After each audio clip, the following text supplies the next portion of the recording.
Eh bien bonjour à toutes et à tous, ici The Marvelman. Aujourd'hui on se retrouve pour ce 57e récap de Marvel News. Donc je fais le récap de toutes les news Marvel qu'on a eu dans la semaine. C'est parti. On commence avec Avengers The Kang Dynasty. En fait un easter egg a été découvert. C'est que dans la série Hawkeye, vous savez la montre qui est recherchée là, c'était le lot 268. Et en fait 268 c'est le numéro où un comics Avengers a l'intrigue justement de Kang Dynasty. Intéressant. En lien par rapport aux Young Avengers, c'est l'actrice de America Chavez qui a dit qu'elle espérait que dans la phase 6 il y a un créneau pour ce projet. On sait pas évidemment si ça va arriver. Bon, honnêtement je pense que les deux films Avengers là vont faire office de Young Avengers aussi. Par rapport à She-Hulk, déjà la série est décalée au 18 août, donc un jour, ça sortira donc tous les jeudis. On a d'ailleurs un épisode de Marvel Legends, le 17, pour résumer l'histoire de Hulk dans le MCU. Je me demande d'ailleurs si vous montrez des trucs de l'incroyable Hulk. On a eu ensuite un nouveau visuel, pareil, du haut du costume de Daredevil, évidemment qui est exactement le même que dans Netflix, ça fait extrêmement plaisir. Le même à 99%, il y a genre deux détails qui changent. Mais j'adore la consistance, voilà. Ils maintiennent très bien la continuité, ça fait plaisir. Et franchement, le casque, pareil, est assez stylé. D'ailleurs, il y a eu un storyboard qui montre qu'ils ont repris évidemment la série Daredevil en exemple, puisque c'est la suite directe, normal. La scénariste aussi d'ailleurs qu'on verra un Daredevil et She-Hulk s'affronter, que c'est quelque chose qu'on va adorer, qu'ils ont une bonne alchimie, et que ça a le ton d'un film de Howard Hawks, donc qui a fait beaucoup de films. Alors après, je me demande de l'affronter physiquement ou juridiquement, je préfère juridiquement bien sûr. Tim Ross aussi, qui joue l'Abomination, a dit qu'à l'époque de l'Incroyable Hulk, c'était ouf, et vraiment inhabituel pour donner vie à ce monde à l'époque. C'était pas comme maintenant, et que ça ressemblait surtout à un film indépendant à gros budget, et que c'était bon, au début il l'avait accepté pour ses enfants, et au final il a vraiment kiffé. Au début, il savait pas trop comment jouer, quoi. C'était un peu déconcertant pour lui d'être dans un blockbuster. Il a dit aussi que Tatiana Maslany était très doué pour la comédie et qu'il a vite fait compris quoi faire quand il l'a vu avec Mark Ruffalo. Et que justement, avec Mark Ruffalo, ils se sont beaucoup bien entendus. Il lui a d'ailleurs dit qu'il avait changé, puisqu'à l'époque, il jouait avec Edward Norton, donc c'était marrant. Et qu'il s'amusait donc beaucoup entre les prises. Le premier épisode, apparemment, aussi, fera 35 minutes et 22 secondes de la série, avec au moins 7 minutes de générique. Vraiment trop court, je pense. Pareil, niveau scénario, ils ont dit que Jennifer Walters avait bien planifié sa vie et que She-Hulk vient évidemment tout chambouler. Aussi que c'était assez dur de trouver l'équilibre pour briser le quatrième mur. Que c'était aussi assez drôle de trouver évidemment son style de combat, car c'est pas du tout une combattante, elle est juste surhumaine. Ils ont aussi dit avoir voulu la rendre humaine comparée à Hulk, et qu'ils l'ont rendue musclée comme une athlète. D'ailleurs, la réalisatrice a dit que la CGI était très critiquée parce que c'était une femme et que c'était sur le corps d'une femme, et parce qu'elle était justement comme une athlète et pas comme une bodybuildeuse. Non, moi je pense juste que c'est juste que les effets sont moches et que c'est pas parce que c'est une femme, mais bon. D'ailleurs, l'actrice a été assez solidaire des gars des VFX en disant qu'ils travaillaient très dur et qu'ils ont une grosse charge.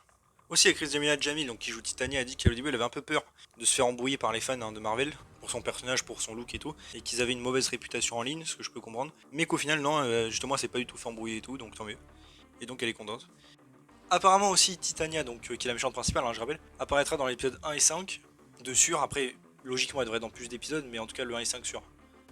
L'actrice a aussi dit qu'elle voulait diriger la A-Force, donc l'équipe composée juste d'héroïnes, pour Echo aussi apparemment, où l'acteur de Fisk aurait été vu sur le tournage, pour une scène de flashback où il aura son costard noir, comme à l'époque d'Ardeville, où dans la scène il y aurait une gamine avec une glace, donc j'imagine la suite de la scène qu'il y avait dans Hawkeye qui était coupée, mais apparemment il y aura aussi une baston, donc peut-être Fisk va tabasser quelqu'un devant la gamine. Ensuite la série Daredevil Born Again va commencer à filmer en mai 2023, donc bon, c'est évidemment encore long. Aussi l'actrice de Claire, elle a dit que ça lui avait rappelé les bons souvenirs de la saison 1, l'annonce de la série, et qu'elle était très contente évidemment pour Charlie Cox. Et vraiment tout ça, ça lui manque, les combats, l'ambiance et tout. Elle a rappelé évidemment que les séries étaient canon, encore une fois. Ensuite, en lien avec Daredevil, justement, une news assez surprenante, on va en parler donc, c'est par rapport au Punisher. En effet, l'actrice Rosario Dawson, qui jouait Claire Temple dans les séries MCU Netflix, pendant une discussion et tout, a dit que vu qu'elle avait entendu là du coup que la série revenait, elle parle de Punisher, qu'elle aimerait apparaître dedans évidemment puisque c'est la seule série Marvel Netflix où elle n'a pas été, où elle n'est pas apparue et qu'elle aimerait donc une deuxième chance. Alors évidemment, moi je suis pour à 100%, j'aimais beaucoup son personnage d'ailleurs dans l'MCU, mais donc elle lâche quand même une info qu'il y ait une suite à Punisher.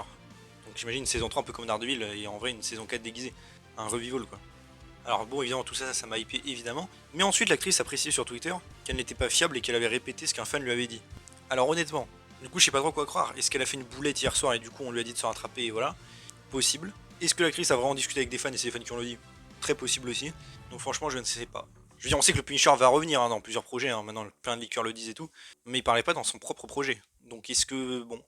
En tout cas, évidemment, je prie pour que ce soit vrai et qu'apparaisse évidemment Rosario Dawson dedans, son personnage pareil, qu'on a pu revu depuis le week-end saison 2 quand même. Donc j'aimerais beaucoup. Ensuite, par rapport à Eternals 2, c'est l'acteur Patton Oswalt qui jouait Pip le Troll dans le film, qui a d'ailleurs aussi joué les frères Koenig dans l'MCU dans Agent of Shield, qui pendant une interview, sur si on le reverrait lui et Star Fox, a dit que comme Marvel l'a dit, il y a un 2 qui est annoncé avec Chloé Zhao, et que donc il y avait moyen qu'il retourne là-bas. Alors pareil, un peu comme pour la news du Punisher, ça n'a jamais été annoncé normalement. Même justement les derniers trucs indiquaient que ce serait plutôt pas le cas. Donc est-ce que peut-être il a fait une boulette? Est-ce que c'est un truc annoncé peut-être à la D23? J'espère vraiment que c'est vrai, hein, parce que j'ai beaucoup aimé Eternals et j'espère aussi que la réalisatrice reviendra. Hein. Mais bon, bah pour l'instant, on n'est pas sûr, mais je pense qu'il a fait quand même une boulette. Pareil aussi pour Moon Knight, ensuite, pour une potentielle saison 2, toujours le même esprit. C'est donc l'acteur et le réalisateur qui étaient au Caire en Égypte. Et donc un fan a demandé s'il y avait une saison 2. Et ils ont répondu bah pourquoi on serait là. Dans le sens en Égypte. Pour quelle autre raison pour être là. Alors pareil, pour moi ça sous-entend évidemment une saison 2. Est-ce que c'est du troll possible? Surtout qu'après, le réalisateur sur Twitter a dit qu'il n'y avait pas eu de discussion sur le futur du personnage. Mais que ce serait bien de fixer sa dualité, enfin bref, il répondre à des fans. Alors du coup, franchement, je ne sais pas quoi croire. Est-ce que c'était plutôt un troll parce qu'il était en Égypte ou pas? Je sais pas. Ensuite, pour Black Panther Wakanda Forever aussi, le film est décrit comme un projet d'action-aventure par Disney. Pour Ironheart aussi, on a Shea Coulee qui a été casté pour un rôle évidemment inconnu. Aussi, on a des photos de The Hood et de Ironheart sur le tournage, donc ça c'est cool, hein, je vous montre. Évidemment, pas encore les effets spéciaux. En plus, ils ont essayé de camoufler un peu. Aussi, rumeur en plus, c'est qu'apparemment Ironheart aura plusieurs armures, ça paraît logique. Apparemment, il y aura aussi beaucoup de surnaturel fou et que ce sera un peu technologie contre magie. Dommage, je peux pas voir ça d'ailleurs avec Iron Man et le mandarin. Et à ce qui paraît, Agatha Harkness va apparaître en conseillère magique de The Hood. Alors c'est que des rumeurs, mais bon, ce sera assez cool. Ensuite, pour Thor Love and Thunder, on a eu pas mal d'infos du réalisateur. Bon, déjà concept art pour Gore. Ils ont dit que pour les chèvres, ils avaient utilisé aucune vraie chèvre. Hein. Ils ont juste pris des modèles, mais en soi c'était que du numérique, et ça se voit d'ailleurs. Taika Waititi a aussi dit qu'il n'aimait pas les trois guerriers. Oui, ça se voit vu le peu de respect qu'il leur a montré. La musique Sweet Child of Mine aussi, qui est dans le film, est jouée constamment parce que Thor pense que c'est une musique de viking. Il a dit que Jane Foster est bien morte et que son sacrifice ne sera pas ruiné. J'en doute, mais bon. Il a aussi dit que les enfants étaient beaucoup mis en avant dans le film parce qu'il aime les enfants et qu'ils représentent le futur et tout. La présence aussi du Watcher et du Tribunal Vivant en statue ont été rajoutés par Marvel Studios. Hein. Lui, il n'avait pas pensé du tout à ça. D'ailleurs, c'est qu'il y a une fille qui a voulu inclure Hercule dans la scène post-crédit. À la base, la scène c'était juste montrer que Zeus était vivant.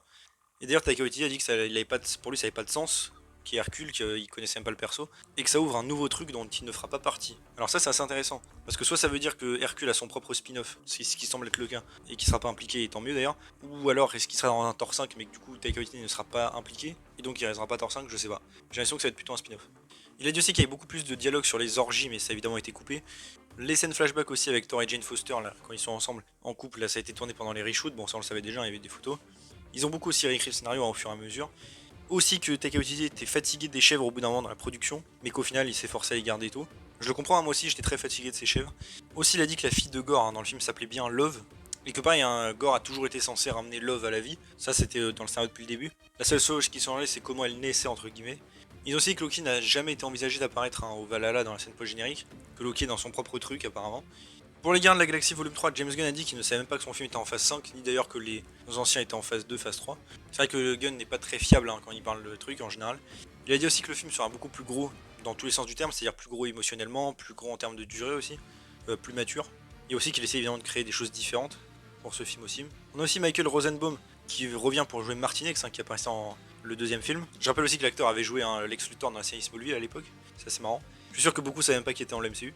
Et on a James Gunn qui redit aussi hein, que le Groot, on va dire bébé Groot hein, maintenant qu'il est adolescent, n'est pas le même Groot qu'à l'époque et que c'est son fils, ce qui a été contredit complètement par Kevin Feige qui dit que non c'est bien le même qui a été juste réincarné, donc bon évidemment Feige a plus d'autorité dans la hiérarchie donc c'est Feige qui a le dernier mot. Aussi James Gunn a dit qu'on le verra pas en Alpha Groot, alors pourtant on a des photos qui prouvent que si, mais qu'on le verra peut-être en adulte et qu'il aura une personnalité différente. Et aussi que maintenant tous les Gardiens de la Galaxie le comprennent avec le temps. Pour I Am Groot aussi on a évidemment encore plein de posters, hein, d'images et tout là, ça va bientôt arriver du coup. Pour Ant-Man and the Wasp, Quantumania aussi, je voulais rectifier quelques trucs parce qu'il y a une photo qui tourne avec de la désinformation. Cette photo, hein, dont certains disent que c'est officiel, d'autres que c'est un fan art. Alors la vérité, c'est qu'en fait c'est en effet un fan art, mais basé sur un dessin d'un gars qui était à la Comic Con et qui a vu le trailer. Sans compter qu'on voit le trailer à moitié liquide, on voit une petite photo de MODOK. Donc certes, ce n'est pas une image officielle du tout. Cependant, le design, la convention de cette photo est à 95% voire 99% totalement exact. Donc oui, MODOK ressemblera bien à ça dans le film, même si ce n'est pas une image officielle. Mais je tenais à rectifier ça. Et oui, pareil, j'aime vraiment pas le design, je comprends pas pourquoi il a fait une tête métallique. Surtout que le twist de qui c'est finalement ça a leaké déjà, tout le monde le sait, donc bon. Enfin bref, j'en reparlerai peut-être à part. Ensuite, par rapport à Miss Marvel aussi, plusieurs infos. Donc le making of redit hein, qu'ils ont essayé de tout faire pour se démarquer de Mister Fantastic ou Elastigirl. Et que c'était cool de pouvoir créer un personnage, enfin un pouvoir de zéro. Alors encore une fois, hein, très bien, très bien. Mais pourquoi pas avoir créé un nouveau personnage alors? Ça n'a aucun sens. Parce que j'ai imaginé Spider-Man mais il a pas ses pouvoirs d'araignée. Est-ce que les gens seraient contents? Non. Enfin bref, le scénariste redit aussi d'ailleurs qu'il kiffe les X-Men, hein, qu'il aimerait en voir avec Kamala et surtout Wolverine, surtout le contraste hein, entre sa maturité et justement Kamala, ce qui arrive en comics hein, d'ailleurs. A la base d'ailleurs la scène où ils disent que c'est une mutante, ça devait être une scène post-crédit d'ailleurs. Aussi que la note là que Bruno a donnée à Kamala sera exploitée en saison 2 peut-être, et qu'apparemment il va lui déclarer son amour carrément. L'actrice a aussi dit que quand Kamala se fait téléporter à la fin, elle est à la fois excitée, surexcitée et elle a assez peur, logique. A propos du voyage dans le temps aussi, le réel a dit que c'était une boucle fermée et qu'il pense donc que c'est logique. Et c'est pas un événement Nexus puisque c'est inévitable. Parce que beaucoup de gens s'étaient plaints du voyage dans le temps, surtout par rapport aux règles établies dans Endgame, sauf qu'encore une fois, Endgame n'a pas la main mise sur tout. Les boucles temporelles existent dans le MCU, on l'a vu dans Agent of Shield, dans Runaways, et surtout décrit dans Doctor Strange 1. Que le temps peut être réécrit par exemple avec la pierre du temps, enfin bref, je prépare d'ailleurs une vidéo là-dessus, mais le voyage dans le temps a des règles différentes dans le MCU en fonction du moyen utilisé. Donc c'est pas une incohérence, du tout. Ensuite on a une petite vidéo d'ailleurs d'une scène coupée de l'épisode 4. Ils ont dit aussi avoir encore une fois coupé les motivations des clandestins, d'où ils viennent et tout, ce qui est vraiment dommage. Aussi que comme Aisha et Kamala quand elles se retrouvent dans le flashback, Najma regrette Kamran et lui envoie donc le pouvoir du Nour en priant pour que Kamran puisse un jour rentrer chez lui, ce qui est totalement what the fuck, c'est toujours pas logique mais c'est pas grave. Le scénariste ne sait pas si on verra ces personnages, bon je pense que non. Ils étaient aussi contents que le Pakistan ait des super-héros comme Red Dagger justement. Ils ont été aussi contents des critiques assez positives car ils ont beaucoup travaillé sur la série. Et aussi que beaucoup de choses peuvent arriver avec une suite pour l'intrigue. Les réalisateurs aussi ils disent qu'ils veulent qu'il y ait Lockjaw dans la saison 2, donc le chien des Inhumains, qui existe déjà dans la MCU, à l'heure actuelle, en tout cas il était à Hawaï, la dernière fois qu'on l'a vu. Il a aussi dit qu'ils voudraient plus explorer les autres personnages secondaires, et qu'ils aimeraient bien faire un spin-off éventuel de Korg, genre 15 minutes les épisodes, mon perso ça je suis contre. Ensuite au niveau de l'animation aussi, le producteur en charge de l'animation a dit qu'il kiffait évidemment, que ça lui rappelle beaucoup les comics, l'animation, et qu'encore une fois on peut ne pas se limiter comme ça et faire tout ce qu'on veut, que ça ait du sens ou pas, c'est vrai en plus, qu'il n'y a pas de limite.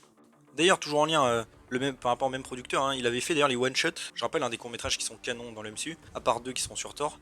Voilà, donc il était content à l'époque d'avoir fait ça, à l'époque il était dans le marketing, et c'était évidemment pour développer les histoires entre les films, voir les conséquences que deviennent les persos, comme par exemple Item 47 ou le one-shot sur l'agent Carter, qui a d'ailleurs lancé la série.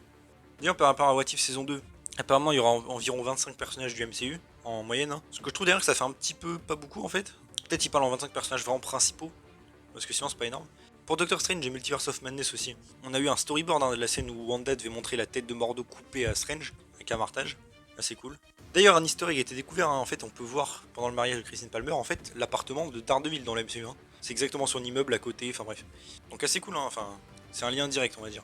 D'ailleurs je rappelle c'est pas le premier lien qu'il y a entre Daredevil et Strange puisque l'hôpital où Strange travaille, l'hôpital du métro général, avait été introduit d'abord dans les séries Marvel Netflix, évidemment. Ça faisait un délire qui s'est passé de série MCU à film. Ils ont aussi d'ailleurs Marvel sur un site que la mort de Donna, la sœur de Strange, était un point fixe dans les univers. Alors bon, c'est pas très logique, je pense surtout dans le MCU que c'est un point fixe. Ça, ce serait logique. Par rapport à Spider-Man No Way Home, c'est un historique qui commence à être un petit peu, mais remis au goût du jour. C'est qu'en effet, l'agent Diver, qui est dans Miss Marvel, apparaît bien dans le film, au début avec Damage Control. Aussi, Jamie Foxx a dit qu'il était très content de revenir, que sur le tournage c'était une ambiance un peu comme un concert. Ensuite, pour Spider-Man Freshman Years aussi, on a eu des photos un peu leakées de la série que je vous affiche évidemment. Par rapport aussi à Spider-Man Across Spider-Verse, on a un jeu qui montre un nouveau costume pour Miles Morales, donc bon. Par rapport à Morbius aussi, c'est l'acteur Matt Smith qui joue le méchant du film, qui a dit que oui, le film avait été mal reçu, qu'il faut faire avec bien sûr, que c'est qu'un film et qu'il n'y a rien à faire, et qu'en effet pour une raison quelconque malheureusement ça n'a pas marché. Pour Madame Web aussi, on a Zosia Mamed qui a été castée dans un rôle inconnu évidemment. On a eu vraiment beaucoup de photos de tournage. On peut voir Dakota Johnson et Adam Scott qui ont l'air d'être en mode secouriste et qui viennent aider une voiture qui a été apparemment renversée où il y a eu un accident. Il y a des vidéos. Et d'ailleurs, des leakers disent que le personnage de Adam Scott, dont on ne sait pas pour l'instant ce que c'est, sera en fait Larry Carpenter, donc l'ex-mari de Spider-Woman. C'est vrai que ça pourrait être logique. À voir. Pour le film sur Kraven aussi, l'acteur a dit qu'il avait la possibilité d'affronter Spider-Man, que vraiment c'était possible. Je veux dire, il serait temps, puisque bon, tous les méchants de Spider-Man sans Spider-Man, voilà. Et que Ariana DeBose, qui est dans le film, qui normalement joue Calypso, était exceptionnelle et magnifique dans le film. Pour Deadpool 3 aussi, on a Ryan Reynolds qui a commencé donc l'entraînement pour le film, donc assez cool. Il y a aussi Brad Pitt qui a parlé un peu de son caméo dans Deadpool 2 en disant que c'était la chose la plus facile qu'il ait fait de sa vie, que le personnage du fantôme était parfait justement pour faire un caméo. Et c'est grâce à ses enfants qui avaient beaucoup aimé le premier film qu'il a dit oui. Par rapport à de nouveaux acteurs aussi dans le MCU, on a Giancarlo Esposito qui cette fois-ci confirme qu'il a bien discuté avec Marvel pour certains rôles, sans dire lesquels évidemment. Ensuite il a parlé un peu avec les fans des rôles dans lesquels il imagine, donc il y avait Magneto, Fatalis, Professeur X et aussi chez DC Comics Mr. Freeze. Et il a dit que le personnage qu'il aimerait vraiment jouer c'est Professeur X. Pourquoi pas, mais c'est vrai que je vois pas trop en Professeur X, je trouve qu'il est trop intimidant. Ensuite, par rapport en lien aussi un peu avec Star Wars, on a l'actrice Moz Ingram qui jouait dans la série Obi-Wan Kenobi, qui a dit qu'elle aimerait vraiment un rôle chez Marvel, disant qu'elle pourrait apparaître dans Black Panther 2, mais ça c'était sur l'humour, elle apparaîtra pas dedans, mais elle veut un rôle. Et on a Vivienne Lyra Blair qui joue en fait la princesse Leia jeune, qui a dit qu'elle aimerait bien jouer Scarlet Witch jeune dans un flashback, pourquoi pas. Par rapport au VFX de Marvel, encore décidément, là, j'en parle limite à chaque fois, on a un gars là de Avengers 5 qui a dit que toute l'industrie était déprimée suite à l'annonce de la phase 5 et 6 de Marvel, vraiment tout le monde a peur quoi, et que c'est plus attrayant comme avant. Un anonyme aussi hein, qui a travaillé sur Doctor Strange 2 dit que le premier tiers du film n'a rien fait d'intéressant et que Marvel est assez stupide de ramener un réalisateur comme Sam Raimi pour pas faire grand chose. Dans le sens que Sam Raimi est trop bon et qu'il faudrait qu'il fasse des meilleurs trucs quoi. Et que c'est débile de surcharger le budget de VFX pour essayer de faire un truc alors que ça va être de qualité inférieure au final. Aussi que des fois ils ont eu des notes très tardives, hein, avec moins de temps et d'argent pour finir des nouveaux trucs, faire des grandes séquences et tout, du coup l'éclairage est incohérent, les lois de la physique ignorées, les images un peu flottantes, et qu'en général les couleurs du film sont gâchées. Alors pour le coup je trouve que ça marchait plutôt bien dans Doctor Strange 2 pour le coup, enfin j'ai pas vu de gros défauts pour moi. Et on a aussi un qui a travaillé sur Morbus hein, qui dit que le film, hein, je cite, est un paquet de merde et que du coup forcément les effets vont être pareils. Alors pareil pour le coup sur Morbus je trouve que ça allait plutôt les effets mais bon. Aussi en anecdote, c'est les frères Russo qui ont dit que, en effet, il y avait des rumeurs sur ça, que Kevin Feige à la base voulait vraiment tuer tous les 6 Avengers originaux dans Endgame, et qu'ils ont trouvé ça un peu trop agressif, du coup ils l'ont pas fait. Et enfin, dernier truc un peu bonus, apparemment il y aura un jeu Iron Man fait par EA qui sera en développement, voilà je le rajoute. Et il y a aussi le jeu Many License d'ailleurs qui est repoussé pour 2023, sans précision. Et voilà, c'est déjà tout pour ce 57ème récap de Marvel News, j'espère que ça vous a plu, si c'est le cas n'hésitez pas à vous abonner, liker, commenter, partager, activer la cloche, à me suivre sur mes sociaux et mon Discord, vous avez les liens en description, et on se retrouve bientôt pour une nouvelle vidéo, salut tout le monde.